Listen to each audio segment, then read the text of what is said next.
¿Lo tienen a la mano ya?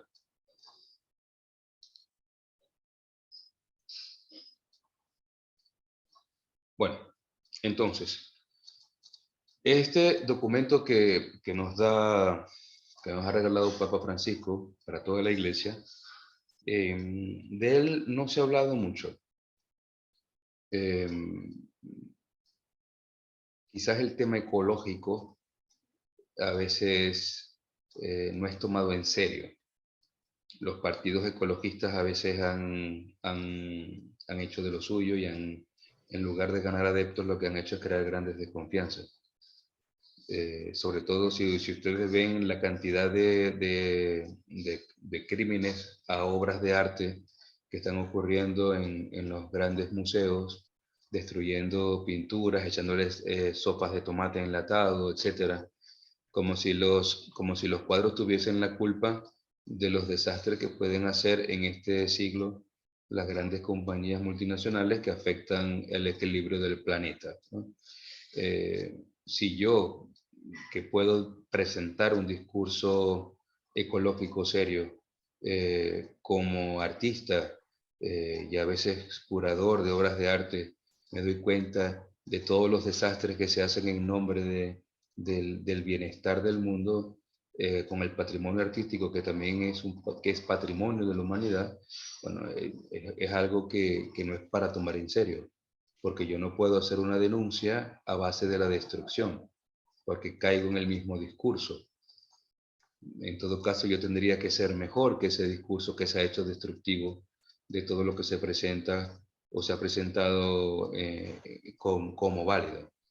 Sin embargo, cuando yo voy en detrimento del patrimonio histórico de la humanidad, sea el que sea, de los bienes tangibles o intangibles, de los bienes artísticos o el bien creado de la naturaleza de la casa común, obviamente al menos yo, no tomaría muy en serio estas personas que para poder protestar tienen que destruir, cuando el discurso ecológico es todo lo contrario. El discurso ecológico es el de la construcción, no el de la deconstrucción. Es el de ir fomentando, el de dar espacio para que el hombre también pueda ser co-creador o copartícipe en el trabajo de cuidado y de custodia del patrimonio. Entonces el Papa Francisco va en esta línea. Y hay algo que a mí me ha gustado muchísimo que el Papa deja ver en estos textos, y es que en relación al hombre es oportuno hablar de ecología porque el hombre es creado junto a toda la creación. El hombre creado es el primero en, en, en, o el único, para decirlo de una forma mucho más precisa, el único al que Dios mismo le da un adjetivo determinante. Está hecho a imagen como semejanza del mismo creador. Y es importante que entendamos lo que significa esta semejanza y de qué forma nosotros somos imagen del creador. Aquí entran algunos puntos que tenemos que considerar para poder expresar esto. Ya yo les dije en una clase anterior que es importante que sepamos que el hombre hecho, criatura, creado, también tiene en sí el secreto de la vida, y este secreto le impulsa a poder ser consciente de la memoria, de su propia memoria, la memoria histórica, personal y colectiva, de poder entender y comprender todo lo que el mismo Dios le muestra, poder analizar, comprender, descifrar el misterio de la creación y de la elección que Dios hace sobre su vida. Y también Dios le capacita con la libertad. El tema de la libertad es un tema fundamental. Entonces no podríamos hablar ni de la imagen como semejanza, pero tampoco del hombre como criatura de Dios en correlación a todo el mundo creado por el mismo Dios, como escenografía fantástica para que el hombre pueda ser feliz y desarrollar todo su potencial. sino es en relación a estas tres potencias del alma, como se conocían en la filosofía clásica.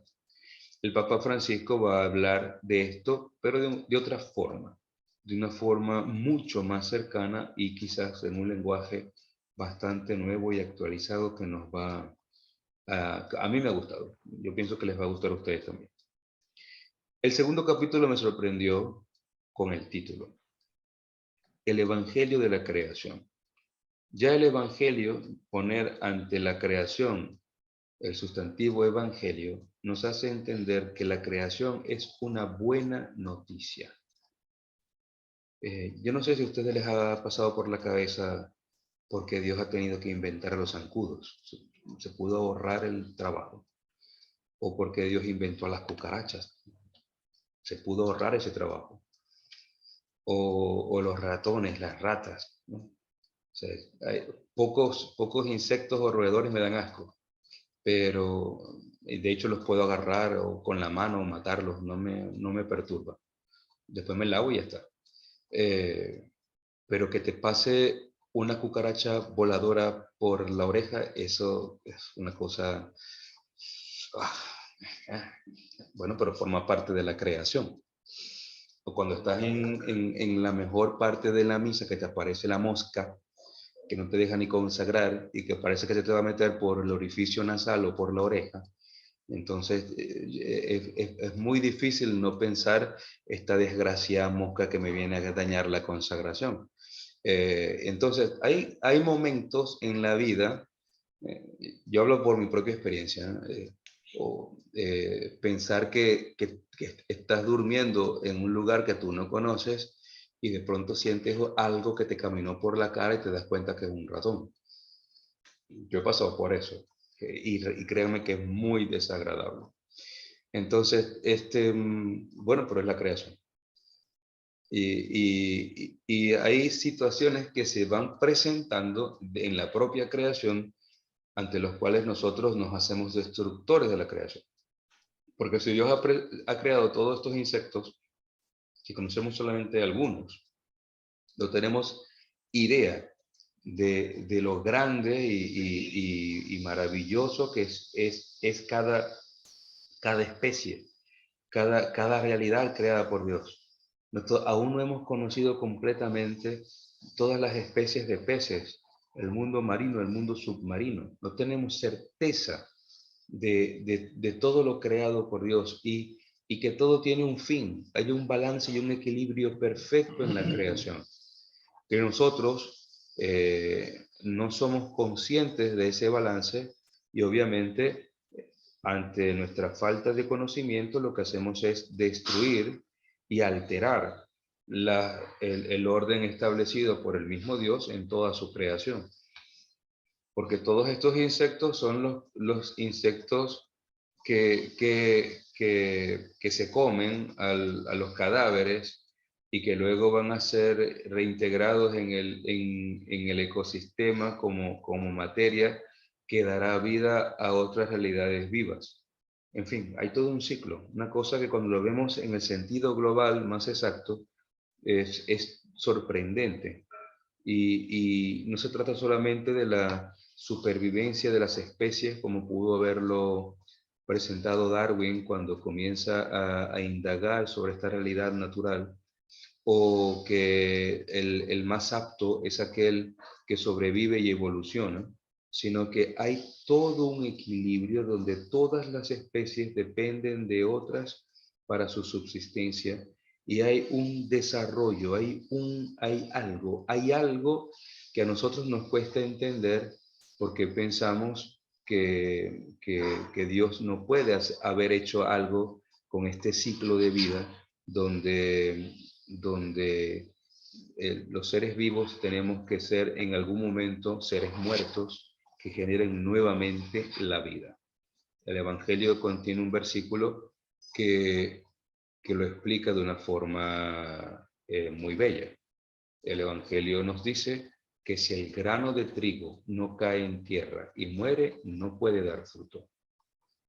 Ya allí hay un principio de muerte para poder generar la vida, pero es una vida que va a enriquecer a otros. Es una vida que genera vida pasando por el tránsito de la muerte. El documento nos mete en esta buena noticia, la buena noticia del Evangelio de la creación.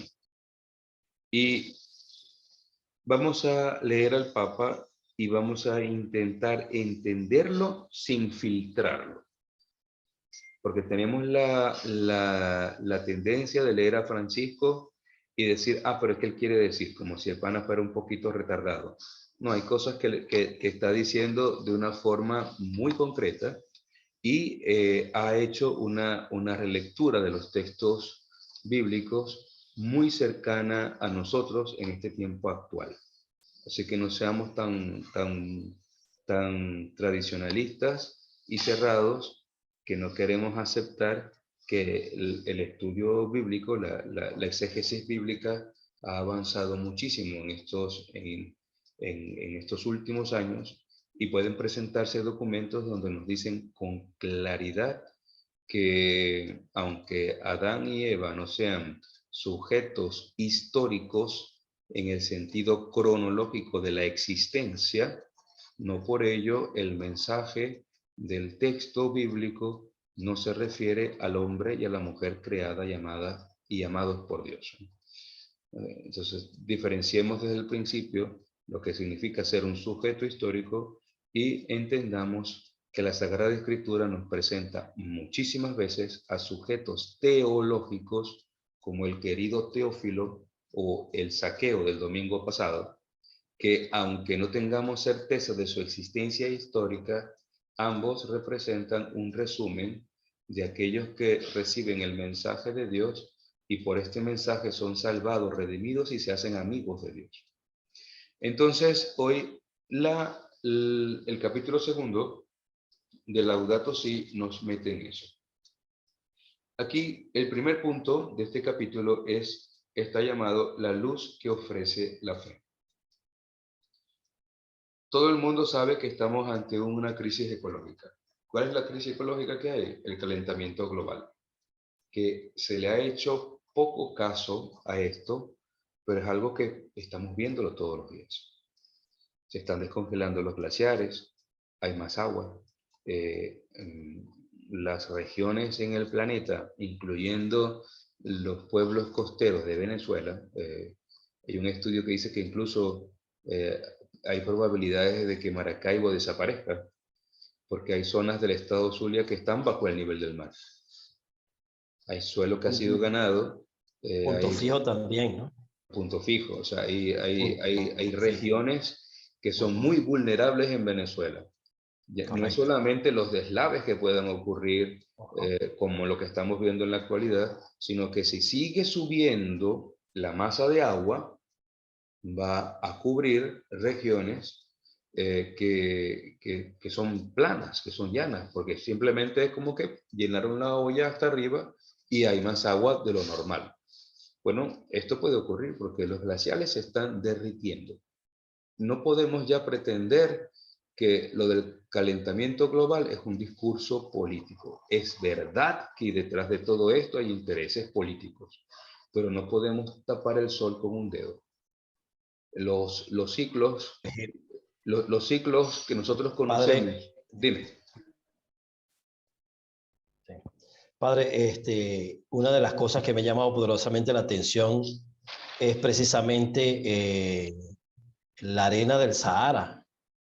Si bien sabemos que eso es un fenómeno que se viene dando en el Oriente Medio, y ya también tanto Coro como Punto Fijo y Maracaibo pues están viviendo esa realidad, al igual que lo que se llama la masa polar, ¿sí? Que es una onda tropical de frío que precisamente a partir de esta semana comienza a llegar a Coro, Maracaibo y Punto Fijo. Maracaibo con frío tiene que ser una cosa muy extraña. Seguro, seguro. Muy extraña, muy dice extraña. que es la ciudad más fría y más caliente de Venezuela. Por el aire acondicionado, pero no por los porque aire hay acondicionados. frito que baja de no sé dónde, porque Maracaibo es una olla. En Maracaibo pasa del frío y calor. En Maracaibo se respira agua. La humedad es terrible, es muy fuerte. Y cuando hay calor, es el vapor, el vaporón. Pero es por la cantidad de humedad que hay en el ambiente. Bueno, los cambios se ven, o sea, no podemos ya decir que todo se resuelve usando Mumbolita. No sé si todavía Mumbolita existirá. Digo una marca que se me viene. Hay que evitar los aerosoles, todo tipo de aerosol, porque la capa de ozono, etcétera, etcétera, etcétera. Ya no se trata de eso. Hay cambios. El mismo sol. No sé si ustedes vieron una fotografía que publicó la NASA esta semana pasada, donde el Sol aparecía sonriente. Realmente eran como dos agujeros negros que simulan ojos y la boca una sonrisa. Así como el Sol que salía en los Teletubbies, así igualito. Pero resulta se ríen, ¿no? El que no vio eso no vivió ahí, en Venezuela. No tuvo infancia. Resulta que esas manchas solares que simularon un rostro, el sol sonriente, son muy peligrosas porque está hablando de la desestabilización interna que está sufriendo el astro solar. Y hubo hace poco una gran tormenta solar que hace que los rayos incidan de una forma mucho más directa en la Tierra y esta se recaliente. Y esa gran sonrisa y esos ojos bonitos del sol, lo único que han hecho es preocupar realmente a los científicos porque resulta, y podrían hasta pronosticar, que se avecinan más irradiaciones solares abnormales que pueden hacer daño a la vida, a los seres vivos, alterando fuertemente también el ecosistema. Entonces, todas estas cosas nos invitan a poder abrir los ojos y a ver no solamente las dificultades que nos han contado, que nos han dicho y que básicamente hemos vivido con eso, y nos dicen cosas que a veces, sí, claro, el calentamiento global, eso no es por aquí, o que el mundo puede recalentarse y acabará, pero cuando se acabe yo no voy a estar vivo. Es como una situación de indiferencia tan grande, tan fuerte, que no ayudan en nada, en lo absoluto, a poder realmente entender la gran preocupación que hay. Abiertamente hay países que se niegan a firmar tratados internacionales que ayuden a prevenir situaciones de calamidad. Sabemos de esto también, lo hemos visto, situaciones donde personas jurídicas o países han dado la espalda realmente a aquellos que se preocupan por la suerte de la casa común que hemos heredado todos como criaturas de Dios. La Iglesia se preocupa. La Iglesia Católica realmente se preocupa. No sé si ustedes están al tanto que en la Santa Sede, en el Vaticano, existe uno de los mejores observatorios del mundo y que el Papa dialoga anualmente con científicos, que hay una comisión pontificia que dialoga con los temas de la ciencia y las realidades actuales que van poco a poco metiéndose para ir promoviendo una visión global llena de la luz del Evangelio y que pueda también hablar al corazón de las personas para poder promover un Evangelio.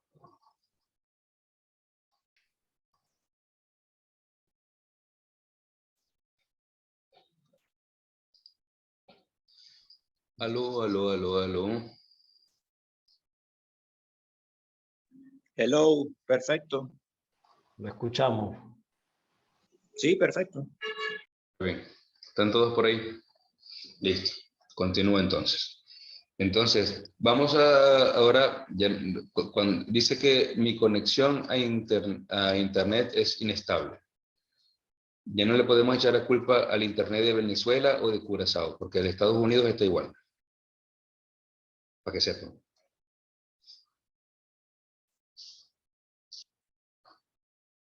¿Están ahí? Hagan una seña para saber si están ahí. ¿Aló? Sí, estamos, padre, pero Hola, presente. Ok. se escucha un poco mal. Presente. Bueno, ya saben que en Gringolandia no todo es perfecto. Bueno, para todos aquellos que todavía creen en el sueño americano. Esto es un solo desastre aquí con toda la parte migratoria. Está arrasando el socialismo. Mejor cambiamos el tema Pues si ganó en porque Brasil. eso sí es un problema ecológico. Ver el mapa de Latinoamérica Sí, un problema ecológico. eso es un problema ecológico. Bueno, entonces, el Papa Francisco nos va a decir algo importante. Hay que dialogar con el mundo. Hay que aprender a dialogar con la creación. Hay que aprender a leer entre las líneas de todos los acontecimientos que se presentan y que si tenemos una mirada atenta, podremos ver y descubrir realmente todo aquello que el mismo Dios permite para poder manifestar su voluntad y su designio para todos los pueblos. El Papa nos habla sobre el diálogo con todos para buscar caminos de liberación. Liberación tanto para el hombre, que es lo mejor de toda la creación, como para la misma naturaleza que está ansiosa guardando la manifestación gloriosa de los hijos de Dios. Desde esta perspectiva, la encíclica nos va a hablar en este segundo capítulo. Vamos nuevamente a los textos del Génesis. Los textos del libro del Génesis que ya hemos leído anteriormente. Yo estoy dando... ¿están ahí? ¿Me oyen? Sí. Sí, se oye. Sí, le escuchamos. Lo que pasa es que Sí. como las imágenes no se mueven, o es que están muy atentos, concentrados con lo que estoy diciendo, o es que es una fotografía y ustedes están friendo huevos en la cocina. Entonces es algo así. Es la sensación que tengo. Entonces hagan de vez en cuando una mueca para saber que no estoy hablando con la cámara yo solo. Pero sí se está cortando bastante, padre. Sí, ¿cómo hago? Bueno, intentaré dar la clase. O interrumpan si se corta, díganlo. Y vemos otra forma, si es posible. Cuando se reinauguró la Capilla Sixtina, ¿ustedes estaban vivos en esa época? ¿Alguno de ustedes ha leído algo sobre eso? Yo nada, yo apenas la visité un día, nada más. 5 minutos, menos de 5 minutos.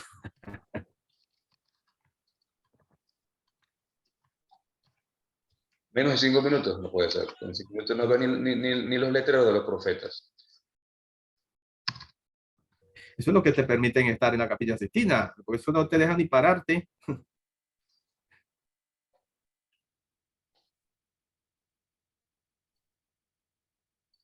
Bueno, el 8 de abril de 1994, esto pueden buscarlo en la página oficial del Vaticano, vatican.va. Pero igual, si buscan en Google lo van a encontrar. En este discurso, el Papa hace una referencia de lujo sobre todo lo que es la antropología humana expresada a través del arte en las paredes de la Capilla Sixtina.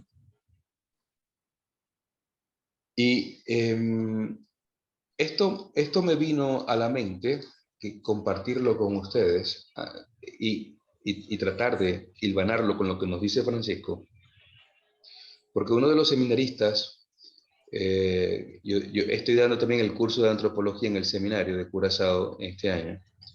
Entonces uno de los seminaristas, cuando hablábamos de la creación, automáticamente él habló, bueno, ¿y pero por qué en el Vaticano hay tantos desnudos?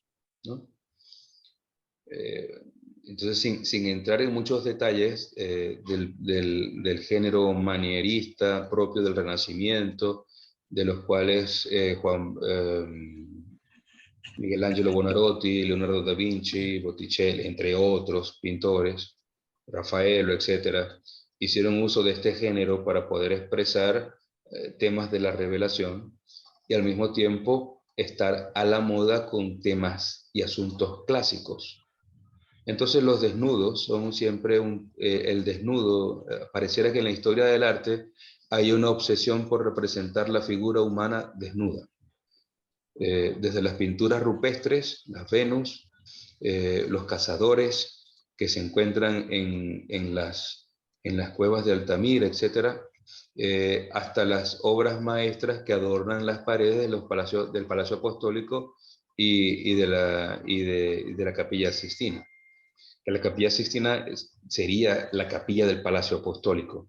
El Palacio Apostólico es donde residía el Papa hasta Juan Pablo II y Ratzinger, y ahora Francisco vive en Santa Marta, que es para que ustedes tengan una idea de la desproporción que hay, es como que el Papa dejó de vivir en la casa, que es del Papa, que además es un apartamento, ni siquiera es una casa completa, es un solo piso del palacio, y se fue a vivir a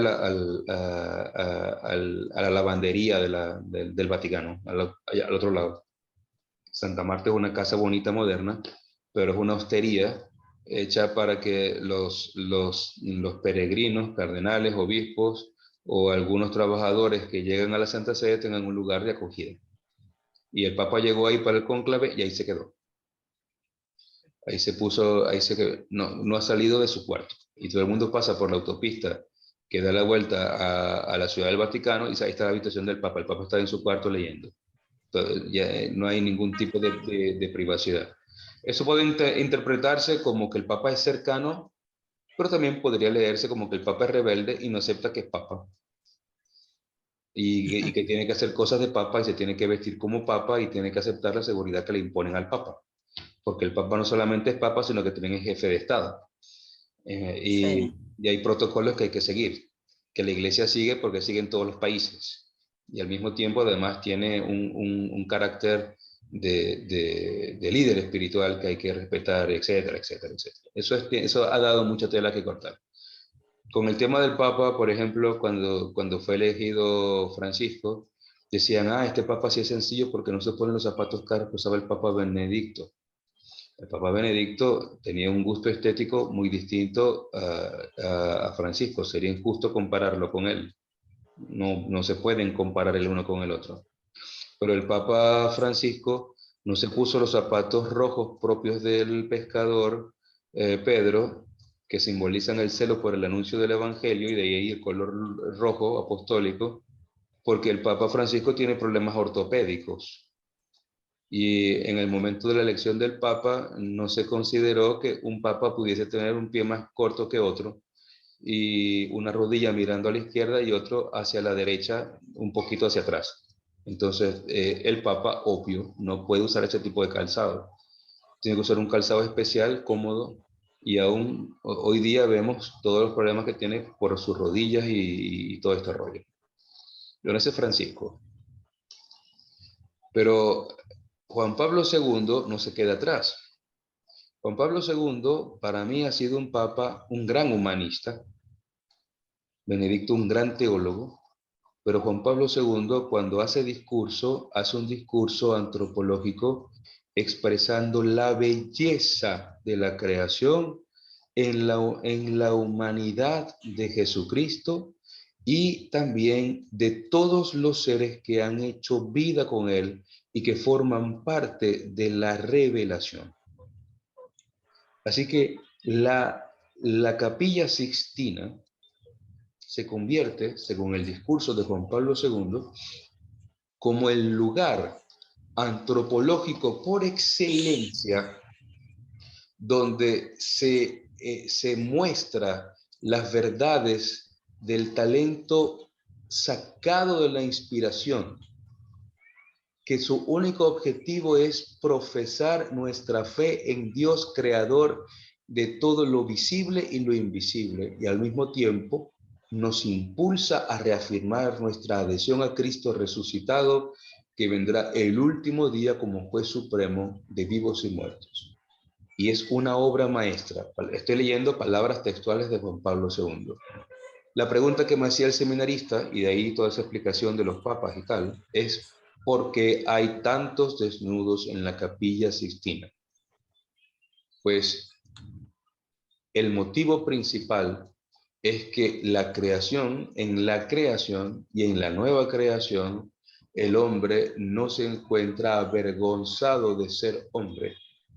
El hombre vuelve a su estado primigenio, a su estado original, y nos presenta el punto culminante de la creación. Entonces, nos muestra a Dios que ama al hombre en su realidad de criatura y no esconde esta realidad de criatura, sino que la expresa, la muestra en su totalidad, de una forma total y maravillosa. Yo he tenido, gracias a Dios, a mí no me dejaron solamente 5 minutos. Yo he ido a la Capilla Sixtina en varias ocasiones. La última vez que fui, ya había aprendido la lección, y uno lo que tiene que hacer es ir desplazándose hacia las paredes de la capilla, que hay unos banquitos, y cuando tú llegas a la pared de la capilla y te encuentras de sorpresa con el banquito, te sientas. Porque ese banquito, el que se sienta, no lo sacan. ¿Verdad? Entonces, Carlota me dice que sí. Entonces, allí el chiste es llegar, desplazarse hacia las paredes, buscar el banquito, que está además, es como de mampostería, adosado a la pared, y tú te sientas. Y ahí puedes ver todo. Y además el cuello no se te cansa, porque todo es hacia arriba. Contemplar las escenas de la creación, los profetas, las fuentes de la profecía, etc. Es un trabajo bellísimo, una cosa única, que hace falta contemplarlo, y siempre hay detalles que se escapan.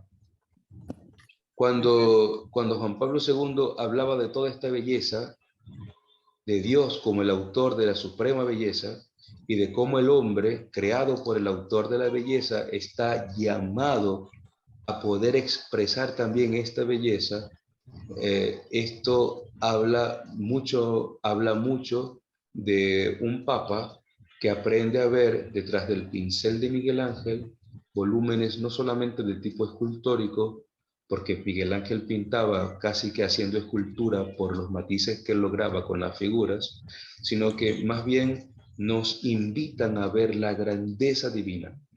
Y una palabra conmovedora y única de que nos mete en la verdad de la fe, que es la necesaria kenosis de Jesucristo, que se hace hombre y entrega su ser, expira su espíritu en el altar de la cruz para poder hacer y entregar al Padre una creación nueva. El juicio final nos habla de esta gran verdad cíclica del hombre pecador, el hombre redimido y el hombre pecador, y Jesucristo junto a su madre al centro, restableciendo el orden de lo creado en presencia de Dios. Entonces, vemos aquí que la Iglesia nunca se ha divorciado del tema de la fe, aunque hubo papas muy moralistas. Hubo un papa que buscó un martillito y comenzó a despipizar todas las esculturas griegas que había en las galerías del palacio, porque al parecer, no quiero hablar de eso, un poco vergonzoso, pero con despipizar ya me entendieron lo que quiero decir. Y entonces les agregaron unas hojitas, porque el hombre nunca puede mostrarse tal cual, porque parece que es demasiado vergonzoso. Yo recuerdo, soy amigo de un escultor andaluz que me ha hecho varios palillos. Un palillo es una pieza única, escultórica, ¿no? Y yo le encargué un misterio para mi pesebre. Yo le dije, yo quiero un niño Jesús que sea un bebé de verdad. Y él me hizo el niño Jesús, que era como un bebé recién nacido. Y me pregunta, ¿te lo he visto? Y le dije, no, que se le vean las bolitas, que se vea como un bebé de verdad. Entonces, yo pongo al niño Jesús en el pesebre y llega un señor de Curazao que ve al niño Jesús y el único remarque que hizo fue, pero está desnudo y se le ve el pipí. Y bueno, porque es un niño y yo quiero que se vea que realmente Dios se hizo hombre. Dios no se hizo niña, se hizo hombre, se hizo varón, hombre. Varón. Ah, se hizo, no se le ve, no se le ve. No, pero es que, pero se le pudo haber puesto un pañal.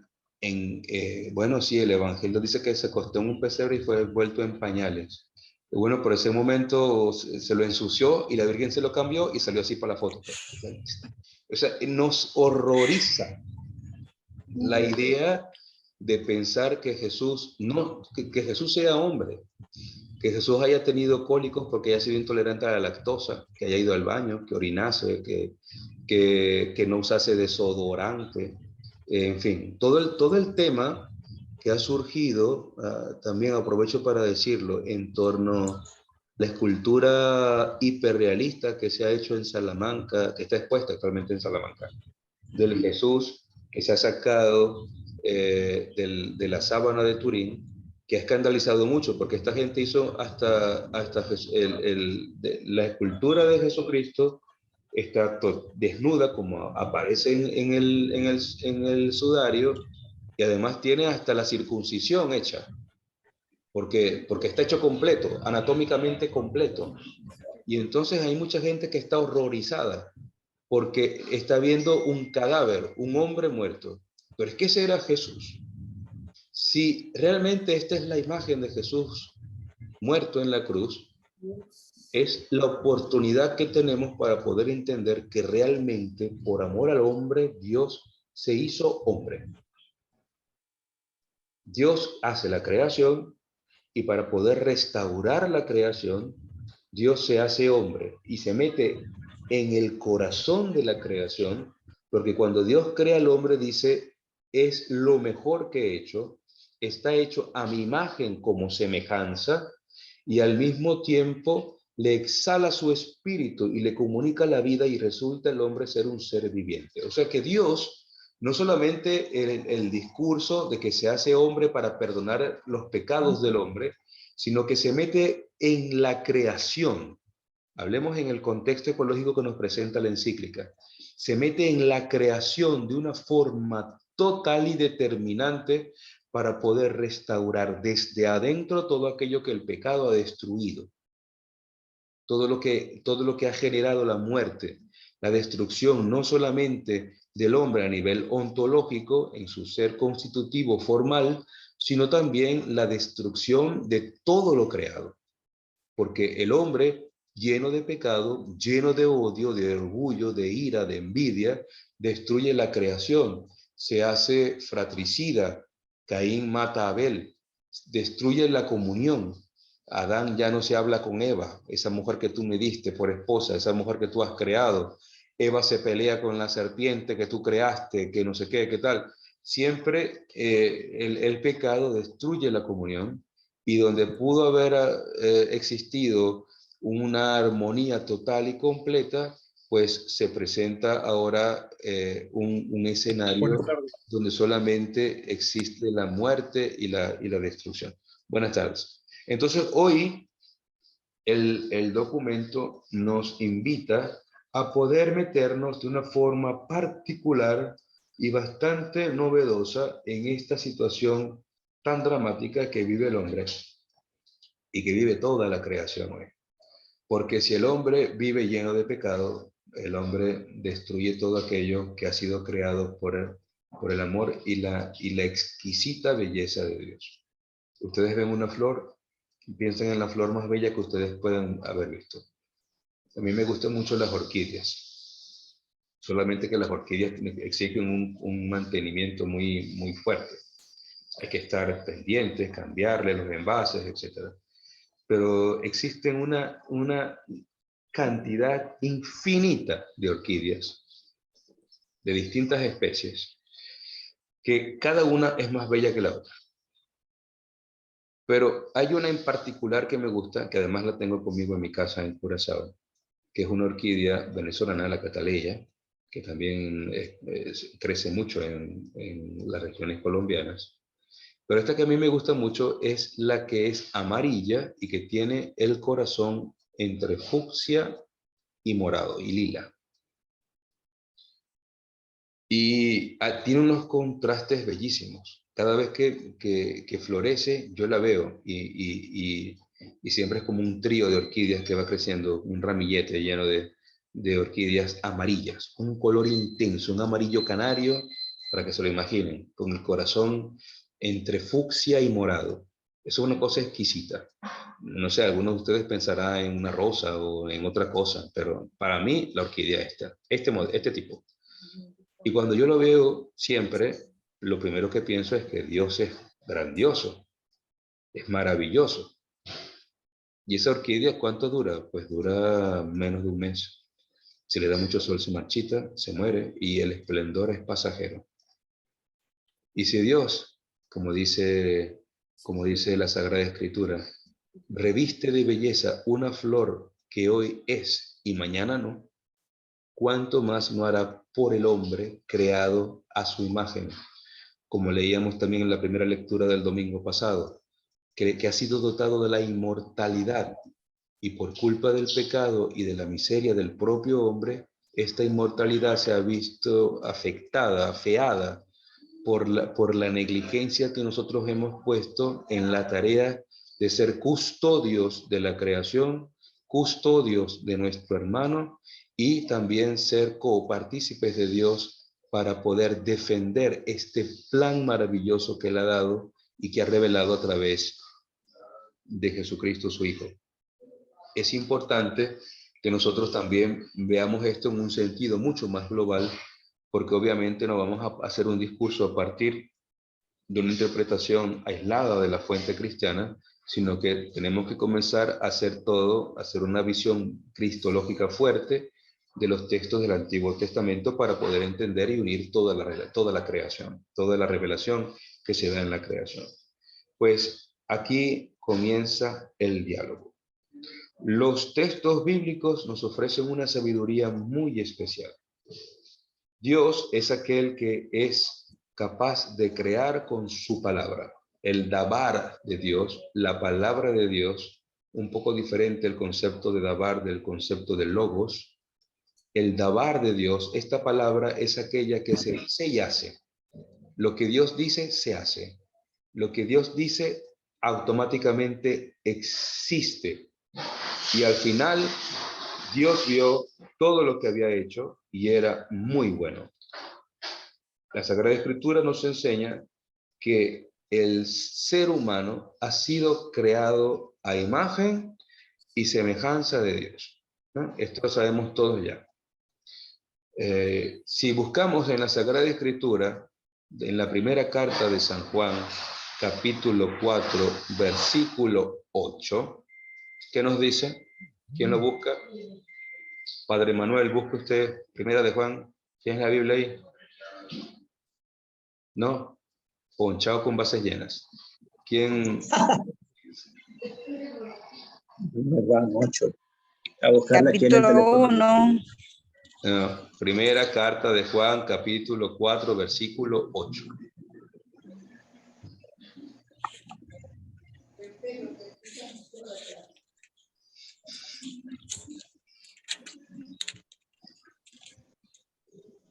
¿Lo consiguieron? Estaba buscando. Ajá, ¿Qué dice? acá. Primera de Juan Ajá. 4, versículo 8. Dice, quien no ama no ha conocido a Dios porque Dios es amor.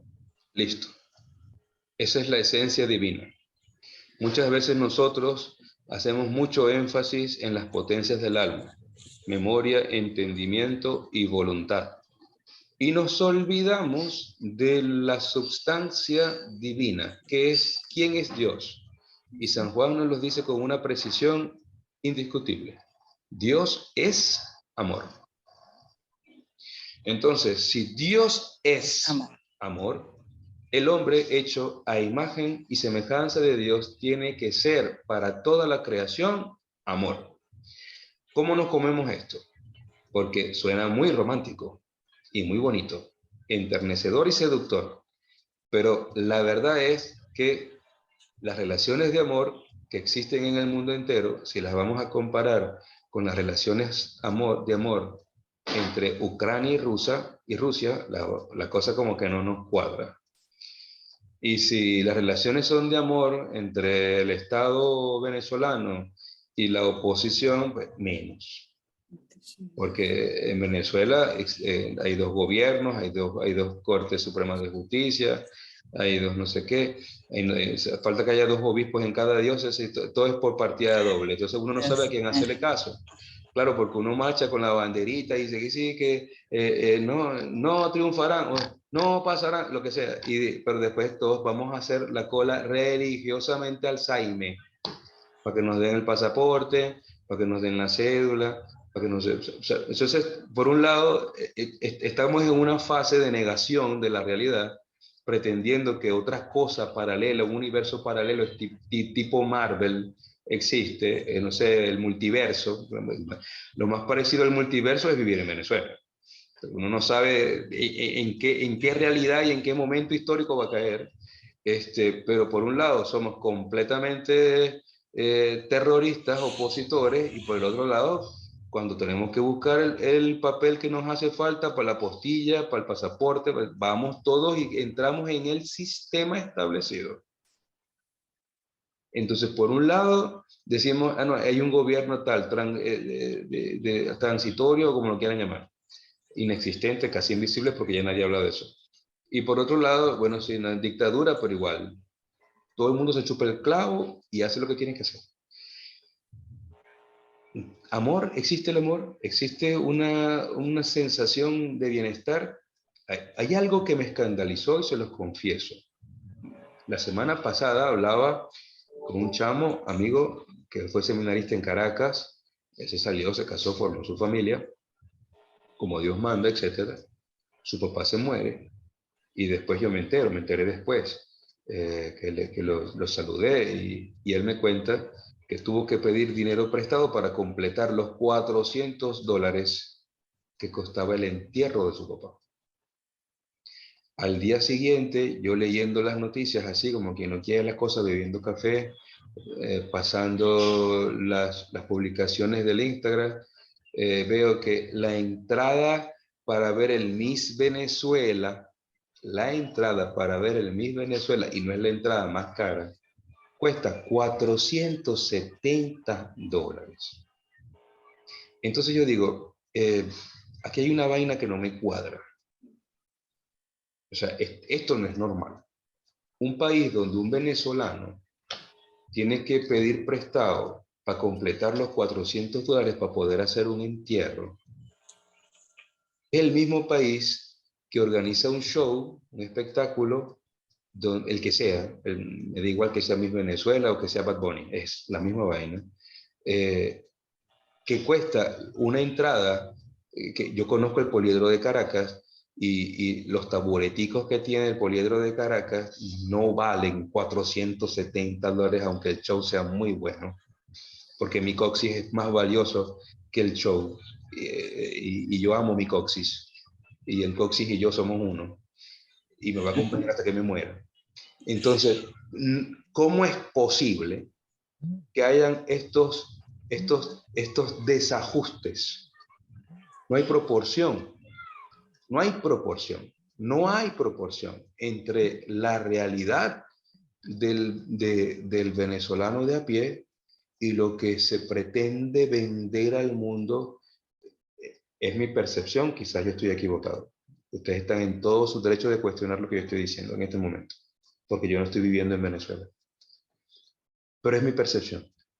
No hay proporción entre lo que se está viviendo en el pueblo y lo que se intenta proyectar, que para mí, a mi forma de ver, y me perdonan, es una falsa sensación de bienestar. Muy falsa. Pretendiendo hacer ver que todo está muy bien, y entonces en una noche tan linda como esta, todas las locas van a salir triunfando y tal, y mueve la economía, y las pelucas y las pestañas explosivas y la vaina y el show y tal. Y la misma vaina de siempre porque no van a ganar. Entonces, ¿hasta cuándo nosotros vamos a vivir en toda esta irrealidad? Es una cosa que a mí me escandalizó. No me escandalizó el show, me escandalizó que sea más caro ir a ver el show que enterrar a un ser humano en Venezuela. Entonces, y que haya que hacer de todo esto. Y entonces, ¿dónde está la verdad del evangelio? ¿Dónde está la dignidad humana? Por Sí. ejemplo, padre, disculpe, pero en la Torre Jalisco, en Caracas, está en venta unos Ferraris que, bueno, ¿quién compra un Ferrari en Venezuela? Y se deja ver en la Torre Jalisco. Ahorita lo envío por el grupo para que se deje ver claramente que es una realidad y ciertamente usted tiene mucha razón. Aunque no esté en Venezuela, pero es una realidad que se vive, que aquí en Venezuela pues se ven muchos espectáculos que nadie tiene ni siquiera la oportunidad de pagar. Por ejemplo, aquí en Punto Fijo, el fin de semana pasado vino Jesse Uribe, y a pesar de ser una población bastante criticadora de toda esta situación per cápita que se está viviendo, aún así, pues el Centro Comercial Las Virtudes estuvo completamente full y las entradas allí oscilaban entre $1,000, $1,500, $2,000. Yo voy a pagar $1,000 por ir a verlos aquí que lo que vas a doblar con pista. Con $1,000 yo ¿quién me es voy ese? de viaje, los paseos, le toco una oreja a Mickey Mouse, lo que sea, pero hermano, ¿cómo voy a...? Cierto. ¿Y quién No, es no, Jesse no, no, Uribe? no, eso me Dios parece a mío. mí una Sí, cosa que... sí. Eso no tiene perdón de Dios. Eso definitivamente... Precisamente creo que usted está dando en el clavo, pues en el punto, y que realmente es lo que estamos viviendo, pero y lo que se vio y lo que viví en Caracas cuando fui ahora, pues hace 2 semanas, esta venta de... Activaste el mute, eso.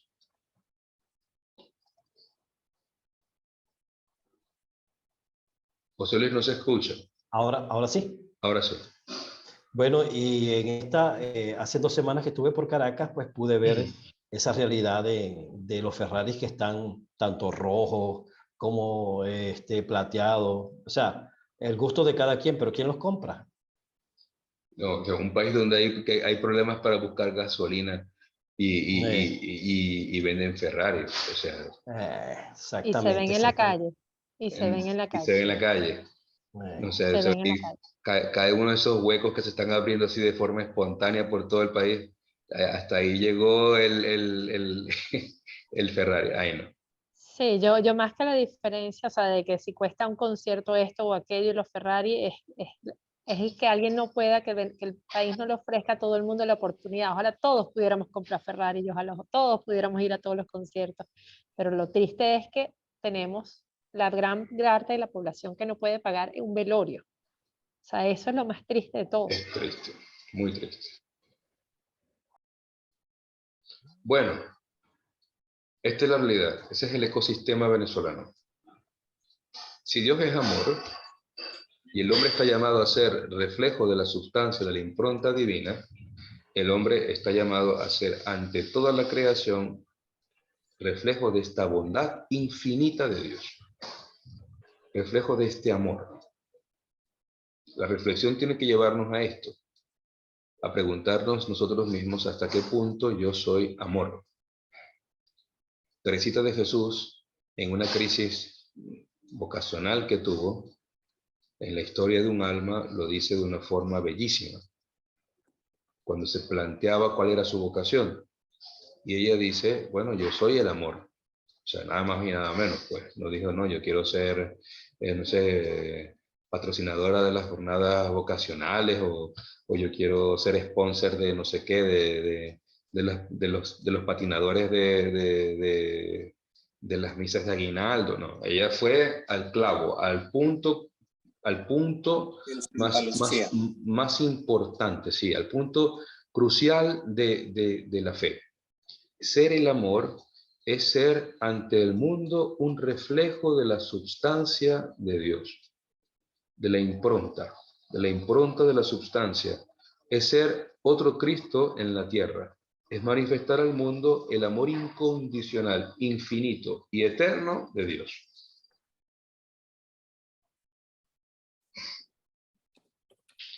Y este amor infinito hace referencia también a algo que Juan Pablo II ha llamado una dignidad infinita que Dios eterno e infinito confiere al hombre hecho a su imagen como semejanza.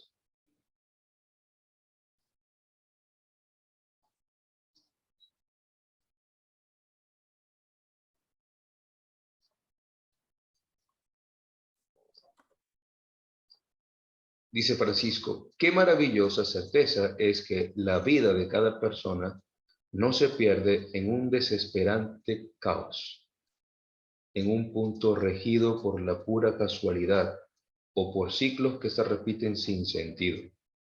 Hace muchos años yo leí un libro escrito por unos prisioneros de Colombia, de Medellín, concretamente, la cárcel de Medellín. Y estos prisioneros fueron evangelizados allí y escribieron cartas de agradecimiento, y con esas cartas hicieron un libro. Y uno de los prisioneros, yo recuerdo cuando leí el libro, ya hace mucho tiempo, estoy hablando del año 98 por ahí, decía que él se sentía como una hormiga negra que caminaba por una vereda oscura en una noche sin luna y sin estrellas. O sea, que era negro sobre fondo negro, en la oscuridad total, ¿no? Pero al final ese prisionero decía, pero yo he descubierto dentro de la prisión que aunque yo sea esa hormiga negra que camina por esa senda negra en la oscuridad total, Dios desde el cielo me ve, me reconoce y me ama. Tener esa conciencia del amor de Dios, a pesar de las situaciones que pueden englobar mi propia existencia, en este caso la prisión, obviamente por haber cometido algún delito, es algo que es fundamental, pienso yo, en la vida del cristiano. Sentirnos amados por Dios. Nosotros hemos deformado la frase Dios te ama como eres. ¿Cuántas veces nosotros no hemos dicho eso? Y le hemos dado el verdadero sentido, la verdadera significación. Y cuando cuando alguien escucha que Dios ama a otra persona como es, realmente estamos seguros de que el interlocutor está entendiendo lo que la frase en sí quiere decir. ¿Estamos seguros de eso? Nosotros mismos nos sentimos totalmente amados por Dios, sin caer en la desesperación cuando cometemos un gran pecado, sin perder la paz, sin perder esa buena noticia de ser creados a imagen y semejanza por Dios. Si Dios es amor, significa que Dios es mucho más grande que nuestros propios pecados y nos confiere una dignidad y una libertad que trasciende el hecho de que nosotros podamos ser finitos o hasta mediocres en el desarrollo, en el ejercicio de nuestra propia libertad, que a veces en lugar de optar por el bien, se inclina por el mal, de una forma natural y bastante temeraria. Sería bueno que reflexionáramos sobre eso, porque si hacemos un análisis serio a nivel personal, a la hora de poder enfrentarnos al tú creado, podemos un poco romper esta barrera que nos separa de los demás. Porque si yo soy creado por Dios, tú también has sido creado por Dios. Y allí entramos en una dinámica que el Papa Francisco establece. Es renunciar a mi autorreferencialidad, a creer que yo soy el ombligo del universo, a pensar que todo se me debe o que yo soy merecedor de todo, y a poder entender que Dios me ama a mí como yo soy, pero también ama a mi prójimo como Él es. Que Dios se derrite en misericordia y amor por mí, pero también lo hace por el otro, por aquel que no piensa como yo, que es diferente a mí y que se encuentra también en una situación distinta a la mía. Entender esta otrocidad, entender que Dios también se da al otro y se puede manifestar a mí, ante mí, a través de otra persona, es también dialogar con el mundo creado por Dios.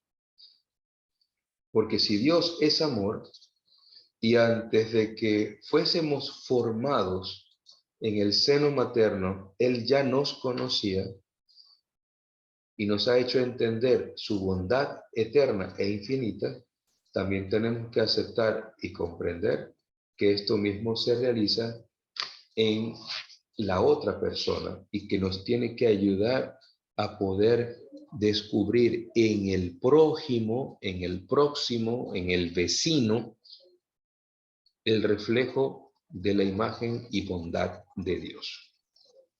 La Biblia, el Génesis concretamente, nos dice el Papa Francisco que presenta 3 relaciones fundamentales, vitales. Estas 3 relaciones vitales son, primero con Dios, que es una relación de tipo teologal. La segunda relación es de la que venía hablando, que es la relación con el prójimo.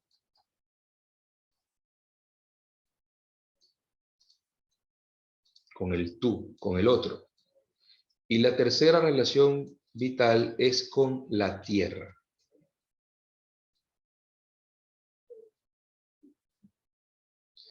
Si estas 3 relaciones vitales se rompen, es porque se ha hecho añicos, polvo cósmico, en nuestro interior la imagen de Dios.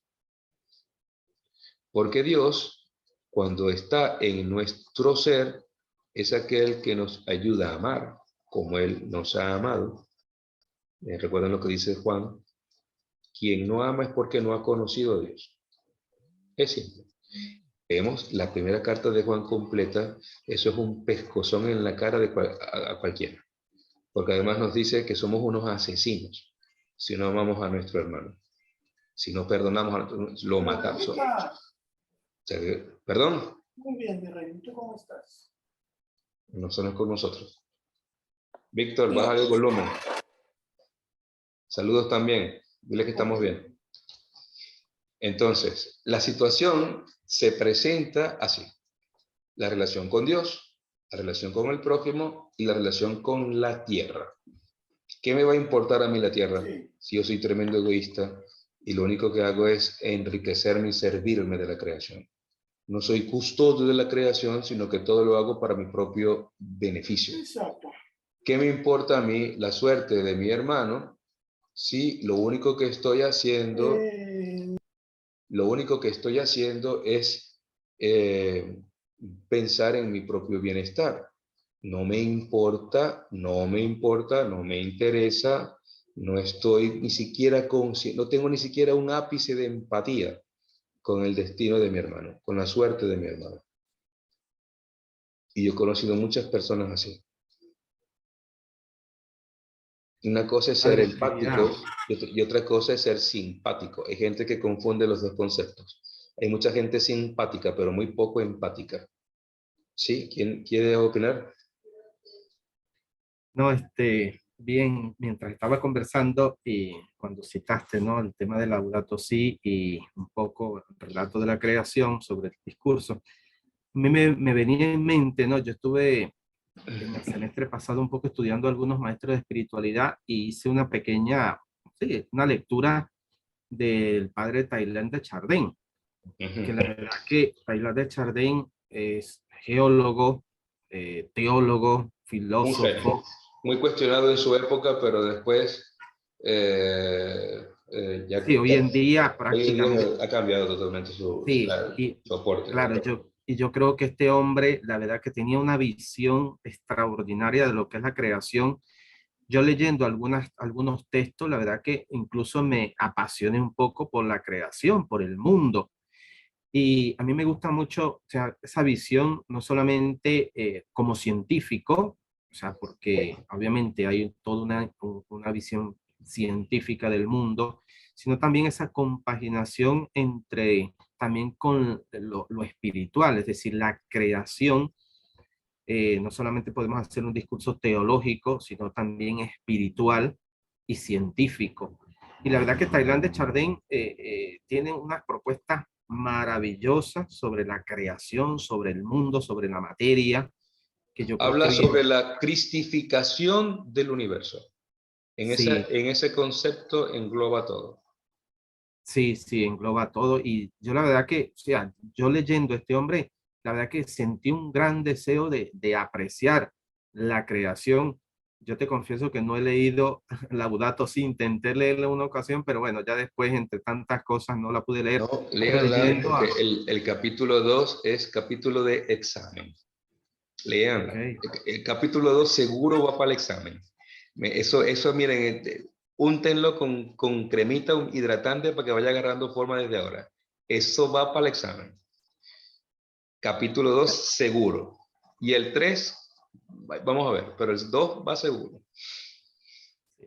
bueno, no, era solamente ese comentario, ¿no? Un poco que a mí me llama, y bueno, te lo saco a colación porque me vino a la mente Teilhard de Chardin, un poco porque tenía una visión también extraordinaria, ¿no? De la creación, del mundo, del cosmos, de la materia, y cómo estaba tan concatenada, porque el mismo Dios, o sea, no sé, es verdad que obviamente hay que tener el cuidado de un... Voy a decir algo un poco temerario, pero espero que se entienda el contexto de la clase.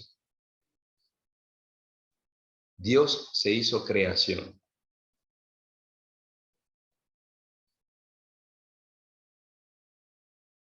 Échenle mente a eso, como diría un buen dominicano. Échale mente a eso. Dios se hizo creación.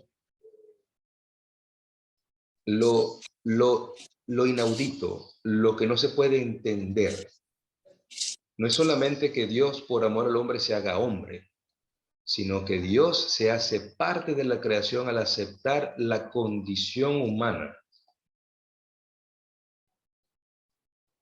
y se somete a las leyes humanas, se somete a la estructura humana. Este Dios que ama al hombre, que ama su creación, se hace creación e intenta reparar el daño desde adentro.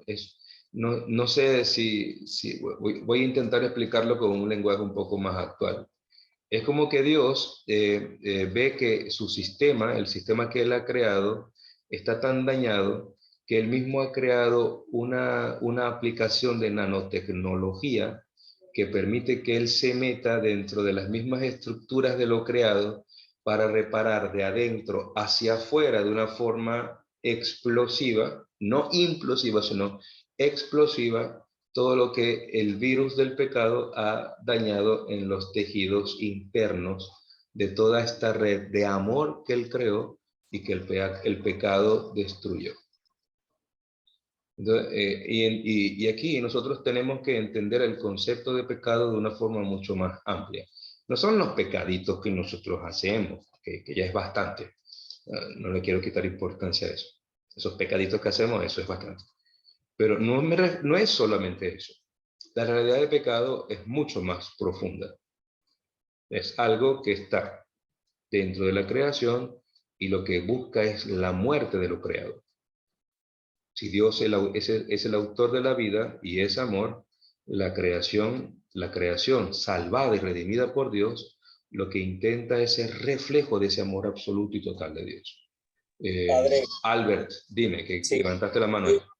Sí, allí hay una, no recuerdo la cita textual, pues, pero algo así, creo que San Pablo, la creación entera, expectante, está ante la manifestación gloriosa de los hijos de Dios. En la carta a los romanos se dice eso.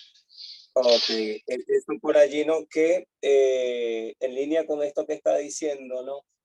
Hay yo tuve la oportunidad de leer un poco, no puedo decir que digamos, la sé así al dedillo, ¿no? Pero he leído, sí, Laudato Si, y es increíble, o sea, cómo el Papa presenta allí, pues, realmente esa integración, es decir, la comprensión del hombre como un ser integrado a la naturaleza, o sea, somos parte, somos tierra.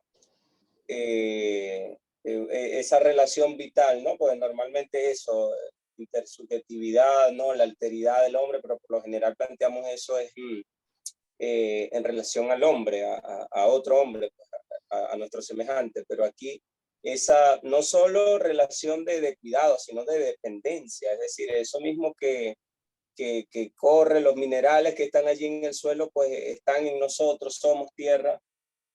Es ver entonces cómo realmente esa, que creo que tiene que ver, ya lo profetizaba, lo están nombrando a Teilhard de Chardin, que también pues hay una cristificación del cosmos, o sea, de lo creado, o sea, pues, todo va también creo que lo apunta algo así como que va del alfa a la omega también, la misma creación, o sea, hay un proceso de configuración, si se quiere, valga la expresión, ¿no? De la misma creación hacia Cristo, de manera que eso que tanto decimos, ¿no? De la glorificación del hombre, ¿no?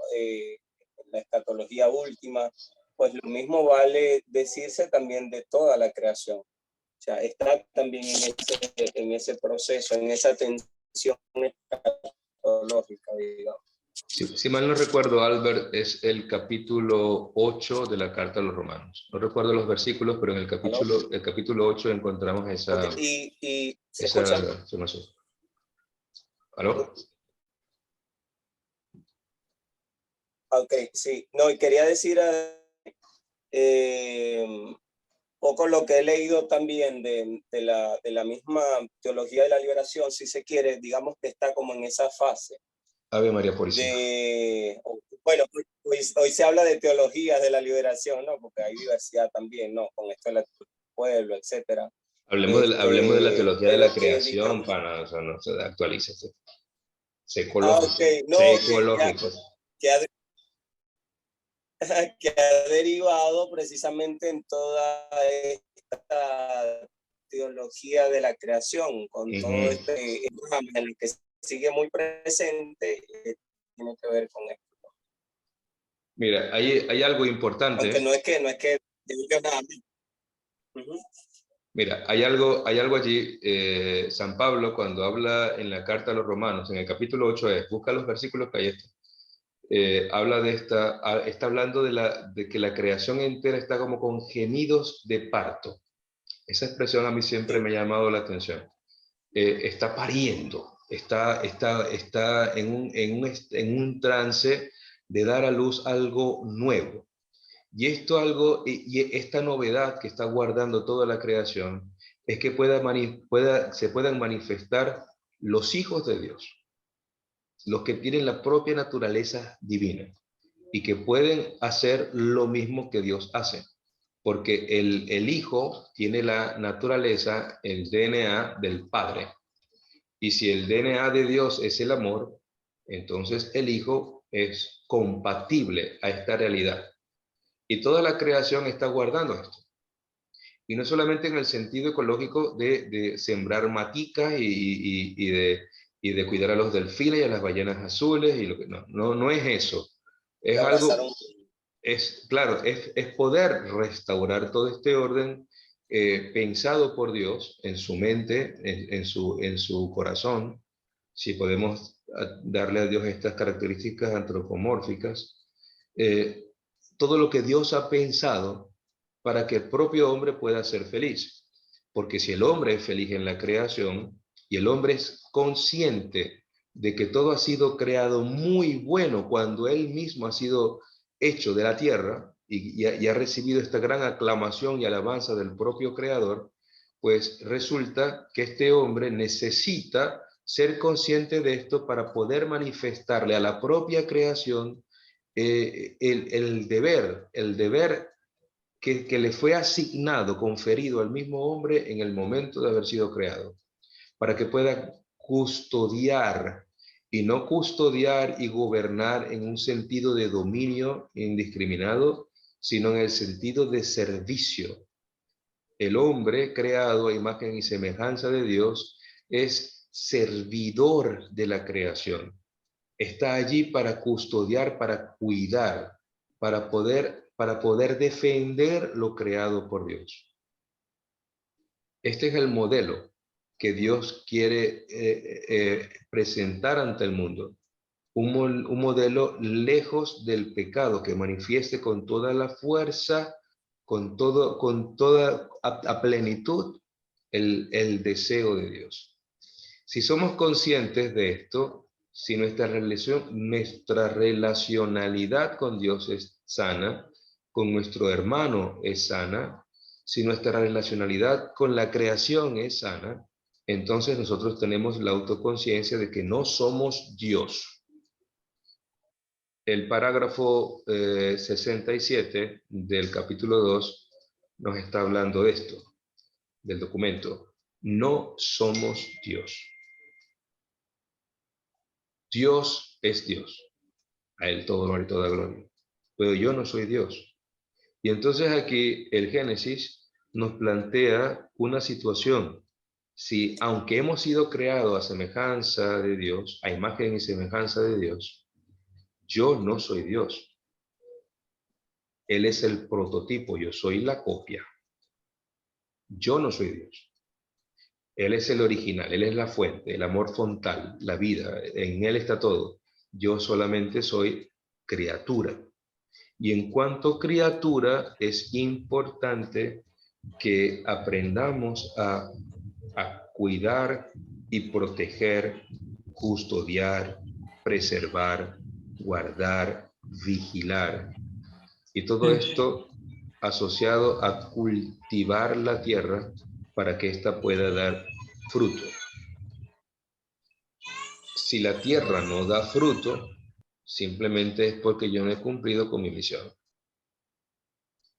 Si la tierra que me rodea no da fruto, es porque yo he sido negligente en la tarea que se me ha encomendado por parte del Creador.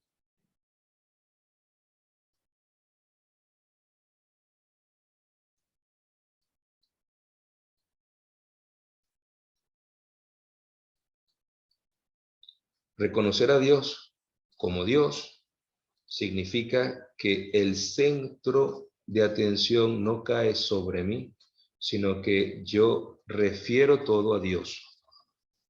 Y me curo de caer en lo que el Papa llama un antropocentrismo despótico.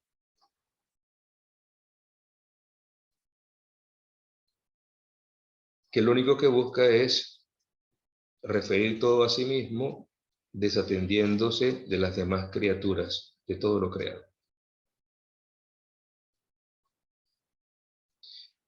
Walter Casper, en un libro que se llama El Dios de Jesucristo, habla de esto, lo presenta de otra forma. Él dice que nosotros hemos sido creados por Dios, y aunque gozamos de autonomía, la autonomía es la libertad o el libre albedrío, aunque somos autónomos, nuestra autonomía es de tipo receptiva, siempre pasiva, subordinada a Dios.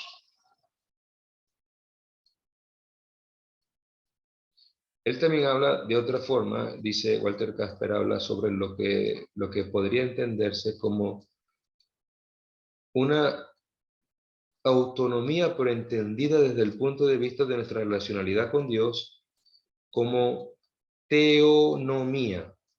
Es decir, que yo soy sujeto libre tanto en cuanto yo ejercito mi libertad en función de mi relación con Dios.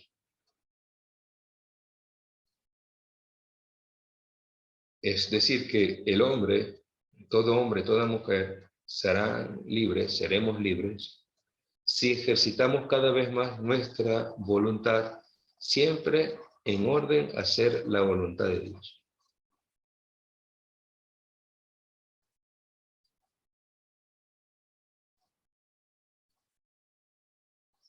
¿Me escuchan? ¿Están ahí? ¿Aló?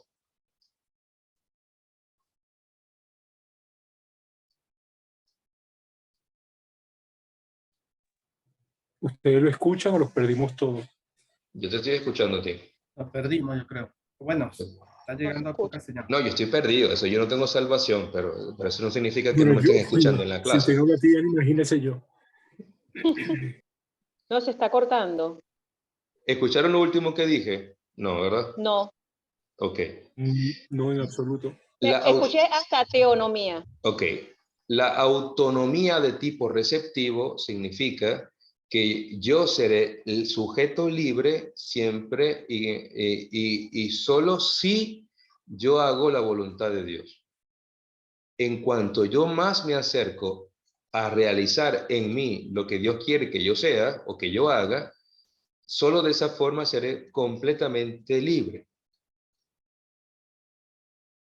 Porque si hago lo contrario, entonces lo que yo intento es constituirme en mi propio Dios. Entonces, este concepto es ese, el de autonomía de tipo receptivo o de teonomía.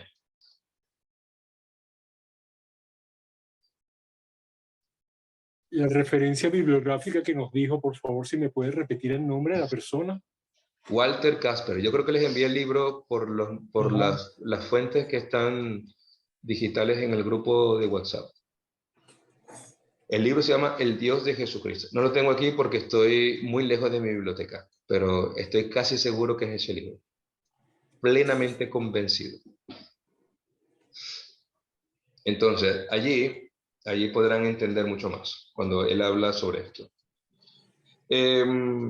Si abordamos este tema, el tema ecológico, desde el punto de vista de la teología crítica o la teología negativa, que son cuando se hace uso de los maestros de la sospecha, los teólogos de la muerte de Dios, Nietzsche, Sartre, Feuerbach, Freud, etcétera, etcétera, etcétera, todos esos pichones o malas pulgas, entenderíamos mucho todo este discurso.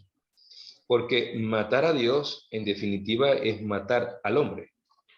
Si yo estoy matando al prototipo, todo lo que representa quién realmente yo estoy llamado a ser, obviamente matar a Dios, decir Dios ha muerto, significa decir también el hombre ha muerto. Es matar en definitiva al hombre, porque se está matando en nuestro propio interior la imagen de bondad infinita que existe en nuestro ser constitutivo completo, alma y cuerpo, y que nos invita diariamente a poder vivir como hijos de Dios, como lo expresa Pablo en sus cartas y como lo expresa San Juan, a poder reproducir en nuestro propio ser este amor infinito y eterno de Dios. ¿Bien? Entonces aquí todo esto intentando explicar esta expresión de antropocentrismo despótico, que no es más que vivir de una forma egoísta integral, desarraigado totalmente del amor al prójimo. Aquí caemos en situaciones de muerte. Y obviamente Pablo nos va a decir en la carta a los romanos que el pecado engendra la muerte. Y experimentan la muerte, dice el libro de la sabiduría, quienes le pertenecen a la muerte. Y la muerte está como a la vuelta de la esquina. Y no me refiero a la muerte física, la muerte biológica, sino a la muerte espiritual, que es lo que realmente nos sumerge en la depresión y en la tristeza, al no sentirnos ni amados ni aceptados, y a veces no aprobados por todo el entorno, y a veces extrapolamos todas estas ideas y sentimientos frustrantes hacia Dios. Por eso es tan difícil aceptar que Dios nos puede amar como somos, porque hemos sido educados en ambientes donde nosotros mismos no nos aceptamos como somos. Y tenemos siempre infinitud de filtros y modelos que se nos imponen y nos impiden vivir la gracia y la misericordia de Dios. Qué bonito es poderle decir a alguien que Dios le ama y que Dios le acepta y que Dios le perdona y que no tiene que ser perfecto para merecer la gracia divina. Miren, eso es bellísimo. Y sobre todo ver el agradecimiento y cómo se transforma el rostro de la persona que sufre cuando se siente acariciada por Dios. Eso, miren, es indescriptible. Que alguien que esté sufriendo, nosotros mismos, ¿cuántas veces hemos metido la pata? O sea, es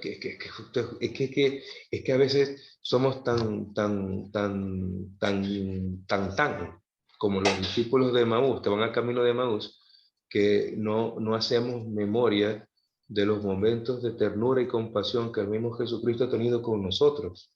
Cuando hemos ido por ahí, por esas calles perdidas y oscuras, llenos de miedo, de frustración, de decepciones, porque nos bajaron el breque y nos cambiaron la historia y no nos gustó. Entonces, tiene que venir el Señor a interpretarnos todo con su palabra y luego la pregunta del millón. ¿No ardía nuestro corazón cuando nos explicaba las Escrituras y partía para nosotros el pan? Esa es la experiencia de la fe. Me preguntaban, volviendo al tema del Jesús hiperrealista. Padre, ¿qué te parece la imagen de Jesús muerto según la síndrome de Turín? Y yo le dije, fantástica, desde el punto de vista de la antropología y la arqueología cristiana es una cosa única, meritoria, vale la pena. Pero le dije luego al final, pero yo soy de la misma opinión de San Pablo. A mí el Cristo que me interesa es el Cristo de la fe. Si yo puedo tener una fotografía de Jesucristo, fine, perfecto. Pero el Cristo que a mí me interesa es el Cristo de la fe. Porque esa es una imagen de Jesús antes de que se completara el misterio pascual. Y a mí el Jesús que me salva no es el crucificado y muerto, sino el crucificado, muerto y resucitado. Porque la resurrección y la efusión del Espíritu Santo es lo que completa el misterio pascual. Entonces, cuando entendemos esto en toda la globalidad del mensaje, no nos quedamos en los detalles. La imagen de Jesús crucificado en rigor mortis, todo choretico ahí, el pobre, es un detalle. Todo es un misterio. La globalidad del misterio de amor de Dios, que es que Jesucristo no se quedó en la muerte, sino que resucitó por todos, para que todos vivan y para que todos tengan la vida. Eso es lo que quiere explicar San Pablo cuando dice, a mí quien me interesa es el Cristo de la fe, no el de la carne. Entonces, el muñequito de silicona y látex que hicieron, que está muy bien hecho, impresionante, la tecnología y todo que utilizaron, da miedo de lo real que es fantástico, pero no es el Jesús en el que yo creo, porque el Jesús en el que yo creo está vivo en medio de nosotros que estamos hablando de él, aunque estemos en distintos países. Hasta aquí. Padre, a mí me viene en este momento también a la mente ese momento en que Jesús, cargando la cruz, se refiere a su madre y le dice, ¿verdad? La Virgen, mira cómo hago nuevas las cosas. Es decir, ya va, eso lo dice en la película de la Pasión. En la película de la Pasión, eso porque no en el está en el texto bíblico Evangelio. tal cual no está. Eso No es está. citando al profeta Isaías.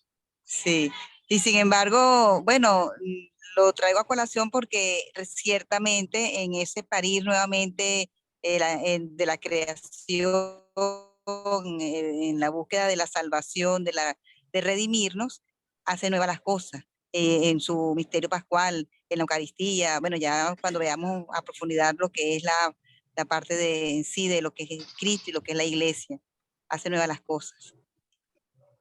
Muy bien. Una última cosa que quiero decir ahora, debo finalizar. tengo la voz cansada, de verdad, me perdonan hoy.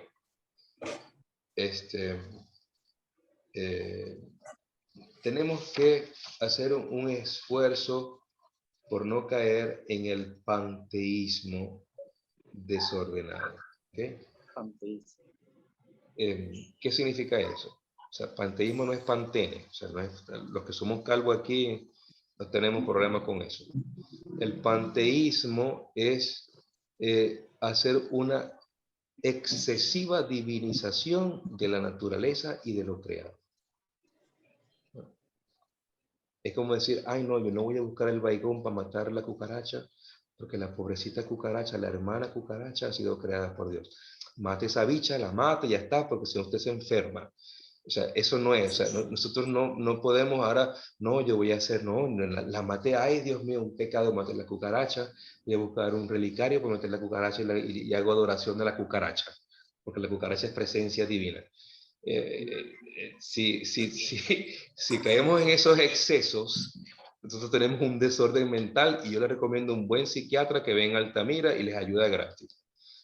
No hagan esa vaina, no lo hagan, no podemos hacer eso. O sea, cuando hablaba del balance me refería también a eso, se me había olvidado. Hay que desmitificar la naturaleza, sentirnos parte de la creación, pero no olvidar el lugar que el mismo Dios nos da al frente de lo creado. ¿Okay? O sea, yo no sé si la cucaracha tiene alma de cucaracha. O sea, no lo sé. Tampoco me voy a poner a hacer una especie de metafísica medieval nueva, remasterizada, para hablar del alma vegetal y el alma cucarachancial. Me da igual si tiene o no tiene alma la cucaracha. Lo que yo sé es que a mí Dios me puso al frente de la creación. Y yo sí tengo alma. Y yo sí he sido creado de imagen y semejanza de Dios. Y yo sí tengo la capacidad de amar. Y también yo soy capaz de Dios, de reflexionar sobre el misterio de Dios y poder entender y aceptar la grandeza de Dios en mi vida. Yo no sé si el resto de la creación podrá hacer esto. Pero si yo como ser consciente y pensante puedo reflexionar sobre la existencia de Dios, solo entonces yo puedo dar paso a Dios y no caer en estos excesos donde los que andan en los museos del Louvre de París o en Ámsterdam, dañando las pinturas que son patrimonio de la humanidad con compotas y sopas de tomate. Cada vez que veo eso me provoca el combate por la cabeza a los pendejos estos que no entienden que el mundo no se cambia así, sino que el mundo se cambia si yo cambio. El mundo cambia si yo cambio. Mi mundo, mi entorno cambia si yo cambio. Mis relaciones con el mundo, con la creación, con los demás cambian si yo cambio. Si yo no cambio, aunque pongan al que pongan de presidente o de director de no sé qué, todo va a ser exactamente igual.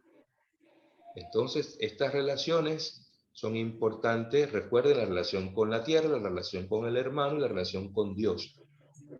En este nivel tenemos que movernos. Y también hay algo que yo creo que se los dije, estoy completamente seguro de eso, que es que no podemos dejar de lado el proceso evolutivo. La revelación supone la evolución. Y tenemos que hacer un nuevo discurso catequético que ayude a poder entender de una forma muy concreta, muy lógica y muy madura que detrás de todo el proceso evolutivo demostrado a través de la ciencia y el esfuerzo humano se encuentra la mano de Dios. Porque la evolución no excluye la fe, todo lo contrario, la hace más lógica y comprensible. Pero si usted prefiere creer que usted es un muñequito de plastilina hecho en animatronic y que después recibió el Espíritu Santo, o una especie de Pinocho que vino el ave madrina y lo convirtió en un niñito de verdad, sea feliz y crea eso. pero para mí es mucho más maravilloso ver la grandeza de Dios que ha permitido todo un desarrollo para poder ser yo el hombre que soy. Y además eso yo lo puedo constatar en mi propia historia personal, porque yo como ser humano, como individuo, he evolucionado. Yo no soy a mis 50 años el hombre que de los 20. Y el hombre de los 20 no es el que era a los 4 o a los 3 años. La evolución es algo que es constatable en la vida, como el envejecimiento, la autoaceptación. Tantas personas que están en crisis porque no aceptan que evolucionan, que van envejeciendo, que esta tierra que es nuestra carne se deteriora para que poco a poco pueda brillar más la gloria de Dios en nosotros, menos yo y más Él. Esto también es creación. Y hace falta que entendamos todo el espectro en el sentido global y total, y ver cómo Dios articula cada parte de este proceso maravilloso que llega hasta nosotros, hasta hoy. Ojalá que podamos preservar esto para las futuras generaciones. Mientras tanto, disfrutemos de todo lo que ha sido creado para nosotros y por nosotros. Bien, entonces, ya yo no hablo más. Esto es solamente un bosquejo de lo que es el capítulo 2. Un bosquejito. A esto hay que llenarlo de contenido, de colores. A esto hay que darle forma y poco a poco lo iremos viendo cuando entendamos que Jesucristo es el pilar de toda la creación. Entonces, las notas exegéticas he intentado dárselas junto con este análisis. No quiero detenerme mucho tiempo en esto, porque yo sé que ya lo hemos hablado de muchas formas.